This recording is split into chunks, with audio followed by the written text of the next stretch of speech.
उत्तर Korea के तानाशाह Kim Jong Un की इमेज जितनी खतरनाक है, उससे कहीं ज्यादा खतरनाक साबित होने वाला है किम जोंग उन का एक नया फैसला जो आ रहा है, जो दुनिया पर कहर बनकर टूट सकता है। अभी तक कहा जा रहा था कि उत्तर कोरिया की दूसरी सबसे ताकतवर नेता किम जोंग उन की बहन सत्ता की बागडोर संभालेगी, लेकिन किम जोंग उन के बारे में अब दावा किया जा रहा है कि किम जोंग उन अपनी बेटी के हाथ में सत्ता सौंपने वाला है। और बेटी भी कितने साल की? मात्र 13 साल की, जिसके हाथ में देश में न्यूक्लियर कमांड की कमान होने जा रही। किम की बेटी अगले साल तक उत्तर कोरिया में किम की उत्तराधिकारी घोषित हो सकती है। सोचिए, जिस देश के पास घातक मिसाइलें हों, न्यूक्लियर बॉम्ब हो, वहां 13-14 साल की लड़की के हाथ में उसका रिमोट होगा तो दुनिया में क्या ही होगा। उत्तर कोरिया में होने वाले खतरनाक सत्ता परिवर्तन से दुनिया पर क्या असर होगा, आज आप सुनेंगे तो हैरान रह जाएंगे। लेकिन पहले एक झलक देखिए, उत्तर कोरिया एक ऐसा देश है जो पूरी दुनिया के लिए पहेली बना हुआ है, और वहां के तानाशाह किम जोंग उन की लाइफ भी पूरी दुनिया के लिए रहस्यमय। किम जोंग उन जितना दुनिया को बताना चाहता है, पूरी दुनिया को सिर्फ उतना ही पता चलता है। लेकिन अब साउथ कोरिया की इंटेलिजेंस एजेंसी NIS ने अपनी रिपोर्ट में दावा किया है, और वो दावा बहुत चौंकाने वाला है। साउथ कोरिया की खुफिया एजेंसी का दावा है कि किम जोंग उन की बेटी किम जू ए को देश का अगला नेता घोषित करने की तैयारी चल रही है। किम जू ए की उम्र अभी लगभग 13 साल है। दावा है कि वो किम जोंग उन की इकलौती बेटी है। किम जू ए को घुड़सवारी, स्कीइंग और तैराकी पसंद है। वो प्योंगयांग में अपने घर पर ही रहकर पढ़ाई करती है। तानाशाह किम जोंग उन ने उसे ही गद्दी का वारिस चुनने का फैसला किया है, और 14 साल के होते ही उसके नाम का ऐलान कर दिया जाएगा। ये उसकी तस्वीर है। किम ने अपनी बेटी के लिए किस तरह से तैयारी करनी शुरू कर दी है, वो भी आप देखिए। किम जू ए पिछले कुछ सालों में अपने पिता के साथ मिसाइल परीक्षण, सेना की परेड, बड़े सरकारी कार्यक्रमों में नजर आ रही है। किम जो ए सबसे पहले अपने पिता के साथ नवंबर 2022 में सार्वजनिक तौर पर नजर आई थी। उस वक्त उत्तर कोरिया ने इंटरकॉन्टिनेंटल बैलिस्टिक मिसाइल का परीक्षण किया था। इसके बाद किम जू ए जून 2025 में वोनसान में एक रिजॉर्ट के उद्घाटन समारोह में अपने पिता के साथ पहुंची हुई थी। दिसंबर 2025 में एक होटल के निरीक्षण के दौरान किम जो ए अपने पिता के साथ पहुंची थी। पिछले महीने 27 जनवरी को किम जो ए अपने पिता के साथ एक मिसाइल परीक्षण में पहुंची थी। पिछले साल सितंबर में किम जोंग उन जब चीन के दौरे पर पहुंचा था, तब भी उनकी बेटी लगातार साथ में थी। वो कई मीटिंग्स में शामिल हुई। तभी से कहा जाने लगा था कि किम जोंग उन अपनी बेटी को लेकर कुछ बड़ा प्लान कर रहा है, और अब कहा जा रहा है कि 13 साल की ये लड़की संभव है कि दुनिया की अगली बड़ी तानाशाह बने। इस उम्र में सोचिए, जब बच्चे सोचते हैं कि बनना क्या है, वो तानाशाह बनने जा रही है। हो सकता है ऐसा, और उसके हाथ में न्यूक्लियर कमांड का रिमोट होगा। इस वक्त दुनिया बहुत ही निर्णायक मोड़ पर खड़ी है, और ये वो निर्णायक मोड़ है जहां से AI बहुतों का फ्यूचर तय करेगा। नरेंद्र मोदी इस बात को समझते हैं, क्योंकि पुराने तौर तरीके अब तेजी से ध्वस्त हो रहे हैं। AI को देख के लोगों के होश उड़े हुए हैं भाई कि AI क्या ही कर दे रहा है। ऐसे में भारत इस मामले में पीछे रह ही नहीं सकता, क्योंकि नरेंद्र मोदी ऑलरेडी 2047 तक भारत को विकसित राष्ट्र बनाने की बात कर रहे हैं।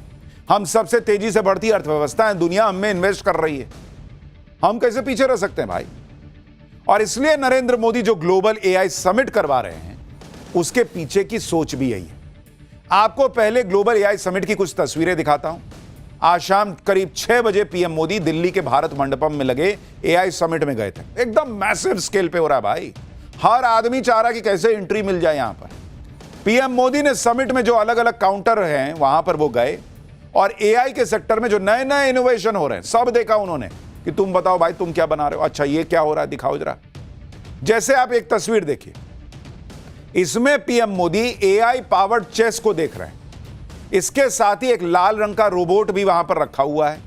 इस रोबोट का नाम है माइको।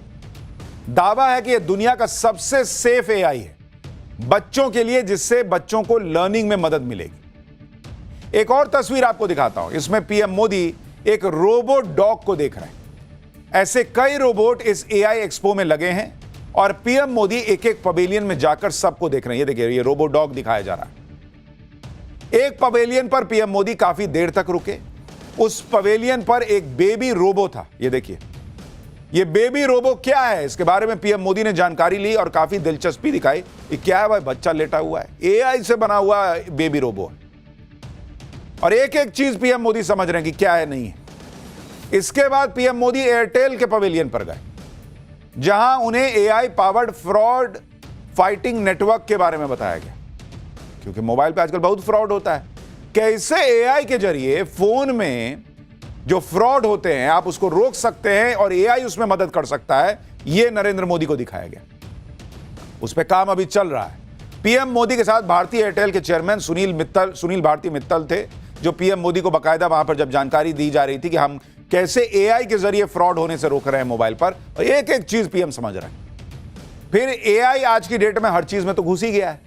भारत में इसे लेकर नरेंद्र मोदी पहले ही काम शुरू करवा चुके हैं। पीएम मोदी एआई समिट में सर्वम के पवेलियन भी गए।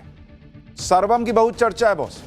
सर्वम भारत की एक कंपनी है, एआई कंपनी, जो भारतीय भाषाओं में एआई मॉड्यूल्स को डेवलप कर रही है।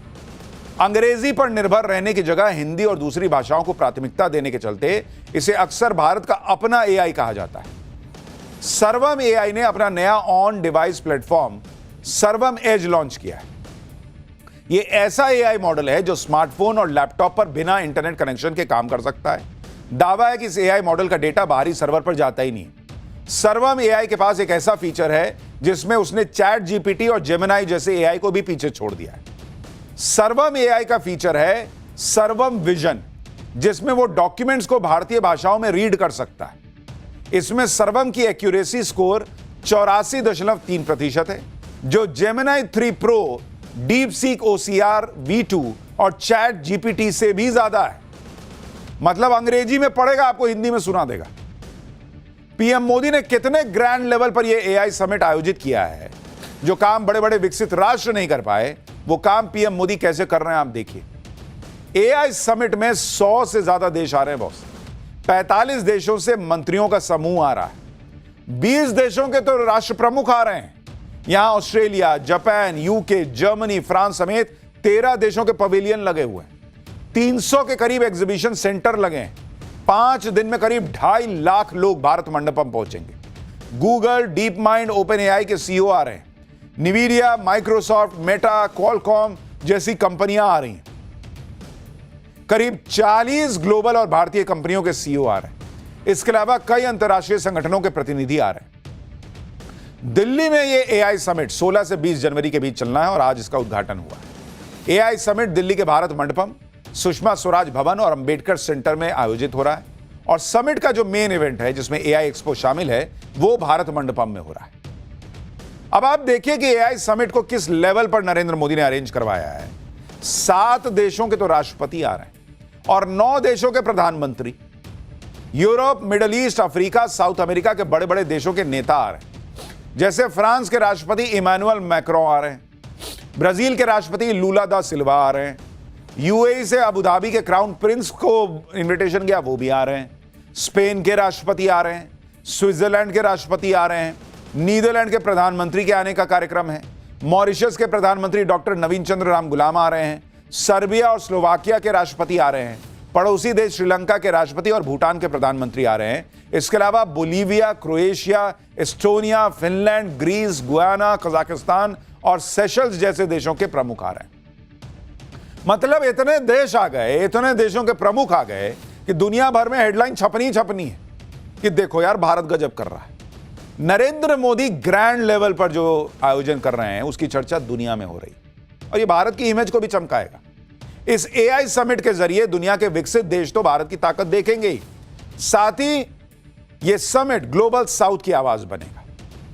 नरेंद्र मोदी का एआई के सेक्टर में बड़ा धमाका सारी दुनिया देख रही है और विपक्ष के नेता भी दंग हैं।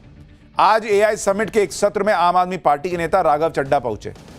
आप सुनिए राघव चड्ढा खुद कैसे बता रहे हैं कि भारत तो एआई के सेक्टर में गजब छलांगे लगा रहा है बॉस। भारत को इस एआई जगत में मैप पे खड़ा कर देता है। It puts India on the map in that sense. काफ़ी इंटरेस्टिंग चर्चा थी। मेरे जो सेशन था अभी, उस पर विस्तार से चर्चा हुई और ख़ास तौर पे एआई सॉवरेनिटी को लेकर चर्चा हुई कि आज एआई स्किल पेनिट्रेशन में भारत नंबर 1 है, अव्वल नंबर पर है।